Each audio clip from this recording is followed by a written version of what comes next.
जय श्री माता शाह, जय श्री करणी देव महाराज की। आइए, आपका स्वागत है श्री करणी माता फैमिली चैनल में। हमने जो माँ की श्रृंखला प्रारंभ की है, उसी श्रृंखला में हम आज आपको बता रहे हैं जोत की परंपरा, जोत क्यों करवाते हैं, जोत का क्या रूप है, जोत किस लिए करवाते हैं। जोत जब करणी माता अपना शेष शरीर 151 वर्ष शेष शरीर जिंदा रहकर भक्तों का कल्याण किया, कई राजाओं को राज दिए और जनहितार्थ कई काम किए। इस दौरान माँ ने समझ लिया कि जितना इस जगत में काम करना था वो कर लिया, अब इस भौतिक शरीर को त्यागना है। इससे पहले माँ करणी ने अपने श्री हाथों से इस जहाँ अभी माँ की मूर्ति स्थापित है, इस गुब्बारे का निर्माण कर और आप अपने आराध्य आवड़ माता तेमड़ा राय के दर्शन करने जैसलमेर पधारे। वहाँ पर आप जैसी को पीठ में अधीट हुआ, उसका रोग निवारण किया और बनने खाती को अपना रूप दिखाया, जिसने माँ की मूर्ति बनाई। फिर आप वहाँ से पलायन कर और जैसलमेर, बीकानेर और इधर जोधपुर की सीमाएं जहाँ मिलती है, ये एक स्थान है, ये गडियाला गांव। वहाँ पर एक धन्यव तड़ाई है। उस तड़ाई के लिए मैं इतिहास आप पूरा बाद में बताऊंगा आने वाले किस्तों में।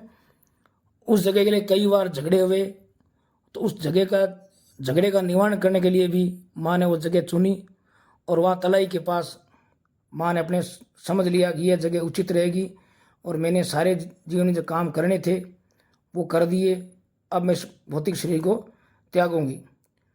इसी विचार के साथ आप वहाँ गडियाला धाम पहुँचे। उनके साथ में उनका बड़ा पुत्र पूनो जी थे और उनको जो रथ था, बैलगाड़ी हाँकने वाला सारंग विष्णु ही उनके साथ में था। वैसे इस सृष्टि में 3 प्रमाण ऐसे हैं।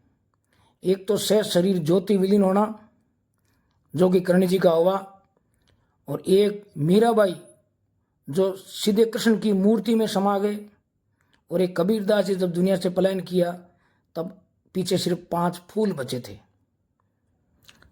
यही जगह देख कर मां गडियाला में अपने आप को ज्योत विलीन करने के लिए तैयार हुए। उस जगह वो था विक्रम संवत 1595 में चैत शुक्ल नवमी के दिन,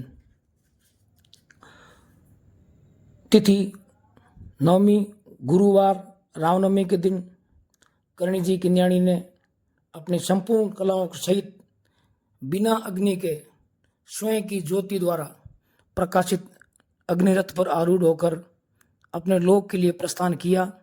विष्णु और शिव ने धन्य हो धन्य का घोष किया। माँ शक्ति के मानव जीवन की अंतिम लीला देखकर प्रत्यक्ष देव, सूर्य भगवान और चंद्रदेव स्तब्ध हो गए, चकित रह गए। करणी जी अपने धारण किए हुए दिव्य मानव शरीर द्वारा सह शरीर अपने परम धाम में प्रविष्ट हुए और परम ज्योति को प्राप्त हुए। उस माँ ने यह आदेश दिया उस समय सारंग विष्णु को, जो सारथी था, बेटे को भेजा, माँ बेटे तुम जाके पुत्र एक घड़ा भर के ले आ, पास में तलाई है, मैं स्नान करूँगी संध्या वंदन में। वो पानी लेने चले गए पूना जी, और सारंग विष्णु का तुम अब मेरे शरीर पे झारी से जल है, जल उड़ेल। उसने कहा माँ कि नहीं, जो कह रहा हूँ पुत्र के आने से पहले ये जल उड़ेल। उसने कहा माँ झारी में जल है ही नहीं, जल की 2-4 बूंद है, तो जो है उसमें आप ये मैं कह रही हूँ काम करो आप। तो संयोगवश उस झारी में 2-4 बूंदें ही थी। जैसे ही गंगा जल समान जल की बूंदें उड़ेली, एकदम से एक ज्योत प्रज्वलित हुई और उस ज्योत डूबते सूर्य में प्रकाश में मिल गई।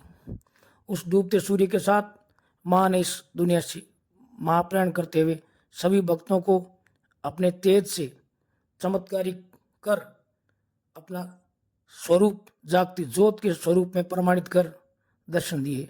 उसी क्षण माँ ने आकाशवाणी की, मुझे जब भी कोई पुत्र या भक्त अपने कष्ट में पुकारेगा, याद करेगा, तब मैं स्वयं इस ज्योत रूप में हाजिर हो उनको दर्शन दूंगी। क्योंकि ज्योत का प्रज्वलित होना ही माँ का साकार रूप है और इसी कारण करणी मंदिर में ज्योत का अधिक महत्व है। ज्योत विलीन होने के बाद माँ के चारों पुत्रों ने देशनों के माँ के दिए गए दिशा निर्देशों के आधार पर अपने आदेशों की पालना करते हुए आज चारों परिवार सहित बारी बारी अपनी पूजा सेवा करते हैं और आदेश की पालना करते हुए सर्वप्रथम चारों पुत्रों बड़े से सेवानुसार सेवा पूजा अनुमति मांग और अपना कर्तव्य नियम पालन करते हैं। माँ ने बताया कि तुम सुबह शाम माँ आवड़ का नाम ले मुझे हाजिर जोत करना, मैं इस जोत में साक्षात हाजिर हो जाऊंगी। जब जब भीड़ पड़े, विपदा पड़े, कष्ट पड़े, याद करोगे मैं समक्ष रहूंगी, हमेशा आपके साथ ही रहूंगी, कभी दूर नहीं जाऊंगी। इसी कारण करणी मंदिर में जोत का महत्व है। दिन भर जोत का तांता लगा रहता है। मंदिर में नियमित जोत समय अनुसार इनका समय परिवर्तन होता रहता है। सर्दियों गर्मियों में सूरज के उदय और अस्त के अनुसार जोत होती रहती है और यह जोत आवड़ जी मंदिर जूझारों के दशरथ जी मेघवाल के होके लास्ट में भगत दर्शन कर पाते हैं। और इसी ढंग से यह माँ के जोत, क्योंकि माँ की जोत होना, जोत करवाना, माँ का साक्षात माँ के रूप का दर्शन प्राप्त करना है और जोत को पुण्य मानते हैं। जोत ही माँ का साकार रूप है। इसी कारण मंदिर में हर वक्त आप जब चाहें जोत करा सकते हैं। जोत के रूप में माँ का दर्शन प्राप्त कर अपने आप को धन्य समझ सकते हैं। जय माता जी की। चैनल